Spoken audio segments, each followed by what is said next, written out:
Hello, welcome back to my channel. My name is Kelsey and let's read some 5-star books together. So please, first of all, ignore this haggard look. I spent the entire day outside. Like, my makeup does not match my skin. I'm more tanned. My mascara fallen off my eyeballs. My hair curly AF because of the humidity. But we're just gonna get into it today. It's been, I would say, at least a month now where I feel like I'm just reading average books. And part of that is because I read some arcs. Part of that is because I did a failed video concept where I wanted to read the books that I think I will hate. And then I hated them. Surprise, surprise. So now I'm like, can I just read some books that I think I'll enjoy? Hence the video idea that you are watching today. So in this video, you will see me read Monstrilio by Gerardo Simona Cordova. This is about a mom's grief after the loss of her son, in which she carves out her son's lung to grow it and turn it into something new. After that, I read The Three-Body Problem by Shisen Liu. Set against China's Cultural Revolution, a secret military project begins to send messages to outer space. And then finally, I picked up The Everlasting by Alex E. Harrow. This follows the legend of Una Everlasting, who is this brilliant knight, and the scholar Owen, who is not only obsessed with her legend, but obsessed with her because he travels through time to write her story. So I'll take you back to Kelsey 1 week ago when we read all of these books, and we'll come back at the end. Hello, welcome to the first clip of this vlog. I started Monstrilio by Gerardo Samano Cordova last night, and I have not stopped crying for the first 100 pages of this book. So needless to say that I think this 5-star predictions video might go well, because any book that tends to make me cry a lot is good in my book because it means it's evoking feelings. But let's talk about what this is. So Monstrilio follows this woman named Magos after the death of her son. And as someone who struggles just watching a video about a child on TikTok for 2 minutes without crying and thinking about her son, you can imagine that this has been a very depressing time for me. In order to cope with the death of her son, Magos takes a piece of his lung back home with her to Mexico and starts to feed that lung, and it grows into a little monster boy named Monstrilio. I'm not at the part where it grows into a boy. So far, the lung has sort of just grown into this small, almost rat-like creature. Everyone around Magos is telling her you need to get over this grief. Not get over the grief really, but feeding a lung into a monster is not the way she should be handling it. People around her kind of agree with that statement. Cordova's writing is evoking something in me. It's been a very emotional, as I mentioned, reading experience. And I think a lot of that comes from the brilliance that Cordova has at evoking these feelings. You read from both Jonathan, who is the father, and Magos, who is the mother's perspectives, and how depressed they are, and you can really, really feel it. The beginning of the book is a perfect example to me of what a 5-star book usually is for me. And usually that's, unless the ending is really fucked up, usually the beginning portion of the novel, I'm like, this is going to be a 5 stars. I know almost right away that a book will be 5 stars based on my first third experience. And so I'm confidently saying I feel like this might be a 5 stars. Hopefully the ending doesn't fuck it up, and I don't think it will, or the middle portion, because I don't know. We'll see how I feel. But I don't know. The way that it's evoking feelings from me, I know that 1/4 of the novel is written from the monster's perspective, which is, I think, going to make me cry. Right now, we are currently in Magos's friend Lena's perspective, and she's talking about taking care of Magos after she thinks that she kills the rat-like version of Monstrilio. Obviously, that was a more depressing time for her because it's she got this hope again. So she's in this push-pull grief that I don't think is obviously the healthiest for her, and her friend and her family is trying to help her, but it's been difficult. That's where I am so far in the book. I'm still really liking it. I don't know how good it is for my mental health, but we're just going to go on this journey together. I wouldn't say my mental health has been really great these past few months. I think returning to work has been more difficult to me than I previously expected it to be. And I think I've been really, really overwhelmed. And so maybe that's conglomerating into my feelings over this book. I don't know. I also read books that I thought were going to be 1 stars a week and a half ago, and I don't feel like that was the most effective use of my time and my mental capabilities. Anyways, that's where I am right now. I'm enjoying this in a way only that you can enjoy a cathartic feeling of reading a book and crying your emotions away. In that sense, I'm enjoying it. In the writing, I'm enjoying it. Am I enjoying being sad and depressed over the grief that this mother's feeling? Not necessarily. Hello, as you can tell, it is nighttime, which means my baby is asleep, which means I need to talk a bit lower. Please ignore my hair. It is extremely humid and gross outside, and my hair, she just doesn't work with this weather. She just does not work with this weather. But what has been working with this weather is me staying indoors and reading Monstrilio. I got another third of the way through. I don't think this last third was as impactful to me as the first third. We're following more Monstrilio's father, if you can call him that. That I think is an interesting like conversation in the novel, because it's like, is Monstrilio their son? Is he Santiago in a new form? Is he a new being? Is he even human? And so those discussions have been really interesting, because like I think we ended last time, I was just starting Lena's part, and so now we've gotten Lena, and I think I called him Jonathan in the last clip, but his name is Joseph. Fitting, as Joseph is the father of Christ. My microphone might be dying soon, so I'm going to try to talk as fast as possible. But not that I didn't enjoy this middle part, but it was definitely more of like, here's what you missed on Glee, and we're just catching up with the family and like where their dynamics are. So at this point in the book, Monstrilio, well, they all are older, but Monstrilio is old enough to be drinking. He's old enough to be experiencing his own types of relationships. And so you see the relationship between Joseph and Magos grow apart because they are now divorced. They are both in separate relationships. You see Monstrilio and, sorry, I keep looking over there because of my son's camera, but you see Monstrilio and his relationship with his father and how that relationship develops. He calls his father, he looks to him for guidance. So it is all very interesting. Monstrilio is capable of moving in society and at least appearing human to others. And what I think is the more saddest part about this is we are not in Magos's head anymore. We don't understand the sadness. Oh, my microphone died. Anyways, if the sound sucks, I'm sorry. But basically, what I think the saddest part is that we are no longer in Magos's head. We don't hear her extreme grief, but there are instances where we understand that the grief is still there. She calls Monstrilio Santiago. She refers to him as their first son, whereas Joseph treats Monstrilio as a separate son. Both of them still grieving in their own way and trying to thrive and have this relationship with Monstrilio in their own way. But you could see that Joseph tries to treat Monstrilio as a different and separate being, as his own being. And maybe Magos, we're going to learn, because the last part in the book is Monstrilio's perspective. Maybe we might see how much pressure Magos puts on Monstrilio to be Santiago. So I think the last third might have that impact that the first third did, and maybe the first third only had crazy impact for me because it was from a mother's perspective. I don't know, but I'm very interested to continue this tonight. I just finished editing and it is currently uploading my last week video, which is all delayed. I'm at the point where I'm trying not to care anymore, so sorry for the sound quality in this, and sorry for the delay in last week's vlog and this week's vlog and the next video.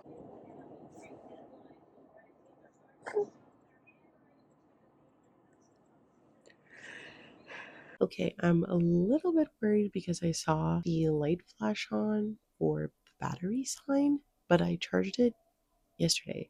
So I'm very confused why it would be like that. But anyways, it is once again the nighttime, but the next day. And I did in fact finish Monstrilio today. So I just wanted to say that this is the first success of the vlog. I give this 5 stars. I don't know what else to say. I literally cried from page 1 to page 324. Yes, there was that middle part yesterday where I was like, I'm not sure if it was really adding to anything, but then you get to the end and you realize that it does add something, because first of all, it's adding to the parents and showing that parents have their own lives. The death of their son really halted their growth, disrupted their growth as a couple, but allowed for them to experience other things in their life, and Monstrilio just added to that aspect. What I really liked is that Monstrilio towards the end of the novel succumbs, let's say, to some of his urges. And I found that to be just like a beautiful metaphor of like empty nesting and how they have to kind of accept letting Monstrilio grow and be who he naturally is. So there's obviously a metaphor there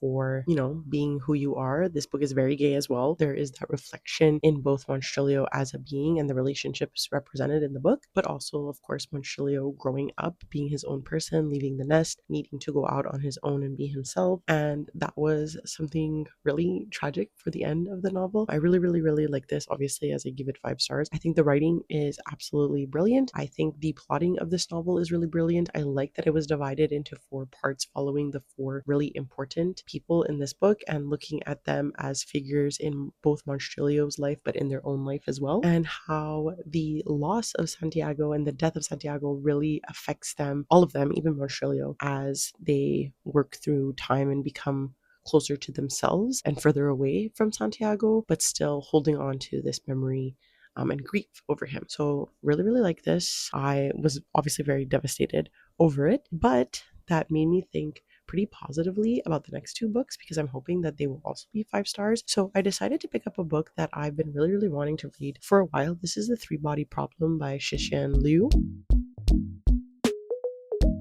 And I have seen this book get nothing but praise. It is also, I learned, a Netflix series, so that's quite fun. But this is a first contact of sorts with aliens. So the novel opens in China in 1967, and a young girl is watching her father be succumbed politically and like physically by the communist agenda, and she sort of like loses hope in society and in humanity in that way because she's also put into a labor camp afterwards, and within this labor camp she's also betrayed by someone who she thought she could trust. So she really, really loses this like want to believe and help in humanity. She joins this like scientific, I don't know if it would count as like a labor camp, but it's definitely somewhere where she's spending the rest of her life, is working for the scientific lab, and she sends out a signal into the universe and she might be getting a message back. We jump forward right after to a man in the present timeline where he is tasked with figuring out like what is going on with the scientists. A lot of scientists have taken their lives, and it is because nothing in science is making sense at the current moment. It's sort of like as if the scientific method would just collapse within itself. Scientists are sort of like, well, there's no point in living because even science itself is not making sense, so something must be happening. And Wang Ma is tasked by the like governmental officials to join this group called the Frontiers of Science and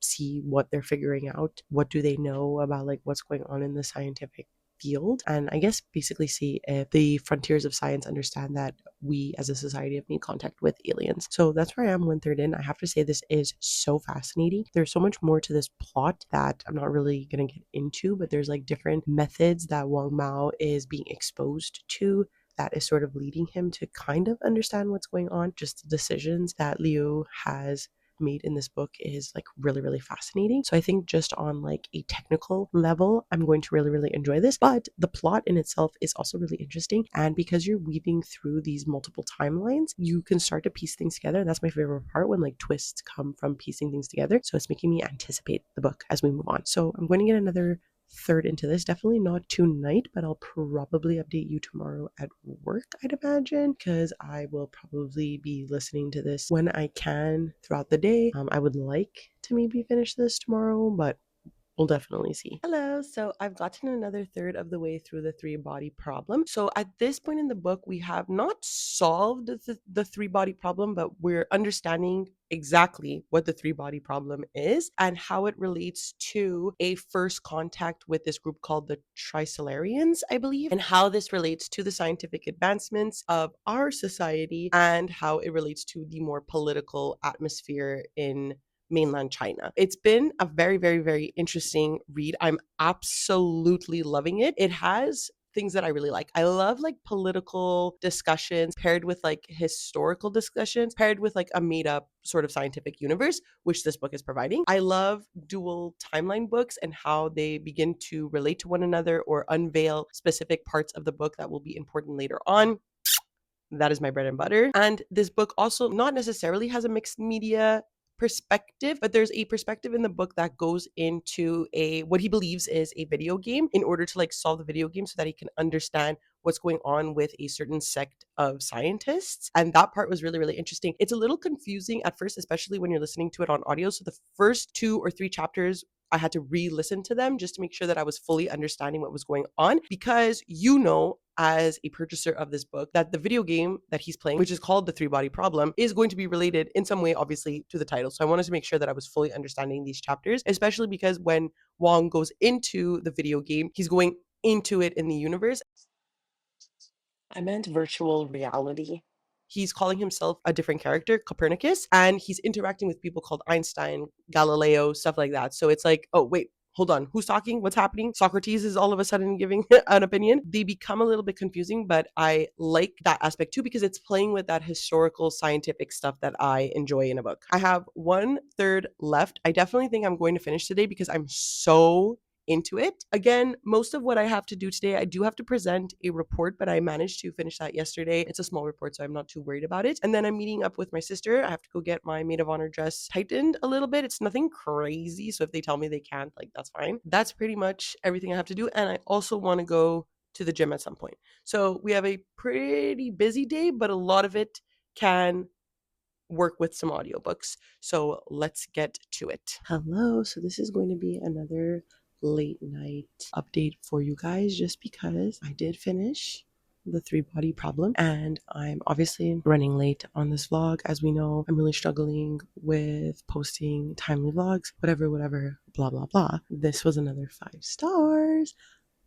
Oh my god, I loved this. What we really got into in this is the socio-political dynamics of not only China, but the way that people view the world. There was a lot of discussions in the latter third about capitalism and how all capitalism is to destroy the environment, the things around us, that people in and of themselves only care about themselves and they don't care about the elements around them. And that way of thinking leads them to their ultimate destruction because their first contact with these beings will be because these beings only care about themselves.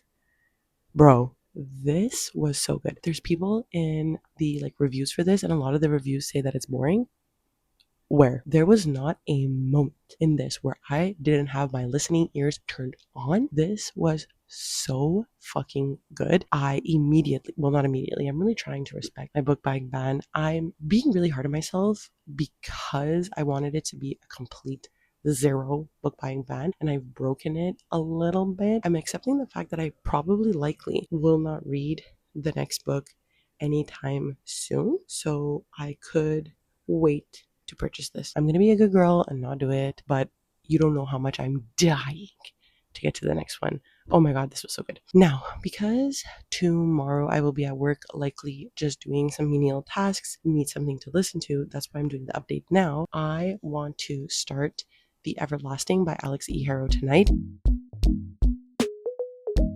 and potentially finish it tomorrow. I don't know. We'll see. You know how me and my big lofty dreams. But this is about, I believe, a female knight named Sir Una Everlasting. Yes, was history's greatest hero, a lost girl who would draw a sword from the heartwood and become a legend. The knight's epic feats were rivaled only by her tragic fate. Centuries later, Owen Mallory has dedicated his life to Una Everlasting, imagining a promising scholarly career to defend his country. He comes home from a war broken and weary until he finds a reason to live in the pages of a mysterious book. And this becomes a love story because I believe Owen is sent back through time and he has to help Sir Una meet her tragic fate. I really think I'm going to enjoy this, and if my brain was so good at picking Monstrilio, The Three Body Problem, and I think this is going to be a 5 stars.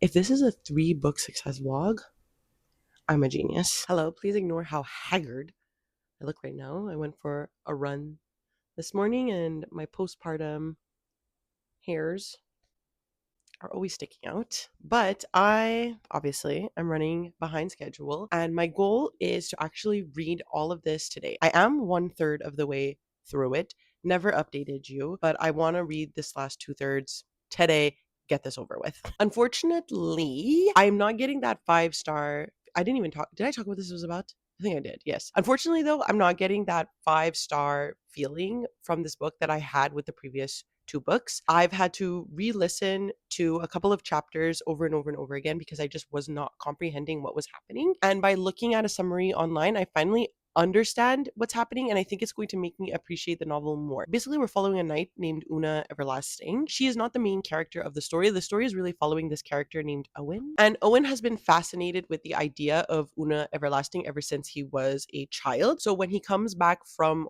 war, he decides that he's going to focus his academic career on studying Una Everlasting's story and the tales of which she follows. One day he finds a manuscript that looks like the original tale of Una Everlasting, and he decides like he's going to translate it, he's going to publish this into the world. And one day it disappears, and all he finds is this like note from the government saying, "Come to our office," or whatever. He finds a commander named Vivian who sends him back in time to rewrite the story of Una Everlasting, and we get into the first time he meets her and the first story that he writes. And it is essentially following really the same path, but Owen is meeting another version of Una Everlasting that he does not know because it's not the Una from these stories. So we're meant to understand that Owen is the one that wrote these stories. So he obviously has an appreciation of Una from when he was young, but if he's the one that writes these stories, he is therefore making Una a positive figure for him to enjoy. You get what I'm saying? So there's a lot of discussions I think we're going to talk about is like the horrors of war, as obviously Una has dealt with like horrific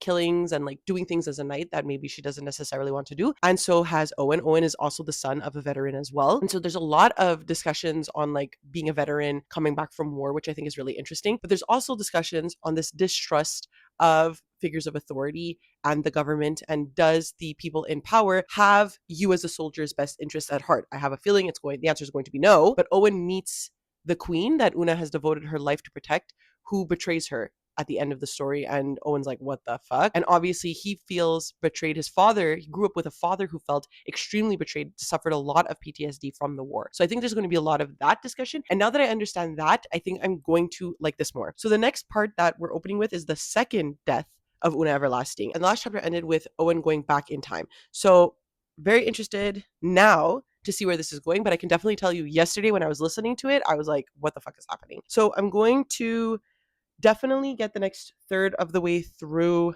now. All I'm doing today is really cleaning. I'm going to see my friends at the end of the day, probably after supper, for some ice cream, but that's my real plan. So we're cracking down. Hello, me again with my messy, wet, sweaty hair. And I got another third of the way through. So I have one third left. I'm definitely going to finish this today, hopefully within the next hour, so that I can put makeup on, record the beginning and end of this vlog, and we could be done. This last third, I must say, usually a middle part of a book, I'm not enjoying it. Even if the book becomes 4 stars, the middle part of the book tends to be where things go through like a little bit of a slog for me. In this one, holy hell, I was enamored with it. Everything that I said about the beginning portion of the novel, which I do still stand by, I do think it's probably the weakest part, but I think it's only because there's so much that's left to be confusing on purpose. There were some things where I was like, why does Owen sound like he remembers things? Why does it feel like there was more going on?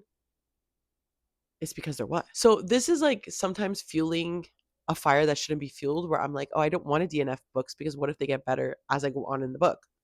This is an example of where the second third really changed. It pulled the rug from under me. I'm so into it now. I love where this story is going. I love the discussions about governmental distrust. I love like this time travel-y aspect. And usually, this is another thing that's really shocking me about this book. I don't always love time travel narratives. I find time travel narratives to be repetitive very often. And there are moments in the book where he's following line for line what happened or what we had read in the first third. But like I said, things are really flipped. And now I'm like, okay, I'm really devoted to this last third. Without getting into spoilers, I'm really into it. I'm excited to finish it. I'm really liking it a lot more. The one element that took me a bit of time to get into, but now again, I'm into it, was the romance between Owen and Una. I think it's like fairly obvious from page 1. I don't think this is a spoiler, especially because in the summary as well, it alludes to this. The romance between them in the beginning, I was like, oh my God, what the hell is this? Now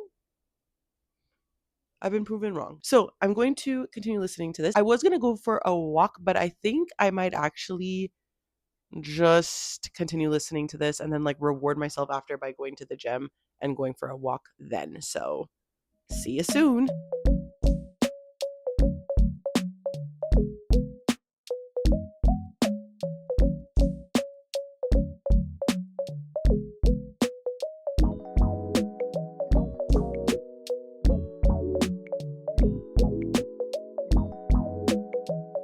welcome to the end of the video, and let's get into my final thoughts for The Everlasting by Alex E. Harrow. Unfortunately, this is the one book in the video that didn't get 5 stars, but it was still a 4.5. This was almost perfect for me. It's a critique of war and the struggles of being a veteran.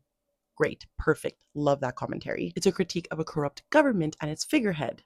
Very apt, very timely, love it. It has a female knight, check. A yearning love story spanning multiple timelines, check. The only hiccup that I had for this book, and as I explained to you in the other vlog clips, was really that beginning confusing portion. I think it may be due to the fact that it focused a lot on Owen as a character and his role in this book. And arguably, like, he is the main character, but he's definitely not the character that I really cared for. I think I cared for Una a little bit more, which is probably why I found myself like really confused because I just wasn't paying attention to what Owen was putting down. But once everything clicked into place, as you saw, it was smooth sailing. I really, really enjoyed this. I really like Alex E. Harrow's writing. So I'd be keen to pick up their other books because I know that they have way more books published that sound interesting. Could be an author that I want to pick up more from. So that's it. Those are all the books I read for this vlog, and a pretty successful vlog at that. So let's do some summarizing. The first book I read for this vlog was Monstrilio by Gerardo Samano Cordova, which I obviously give a 5 stars. The discussion on mother's grief in here was hitting a little too close to home.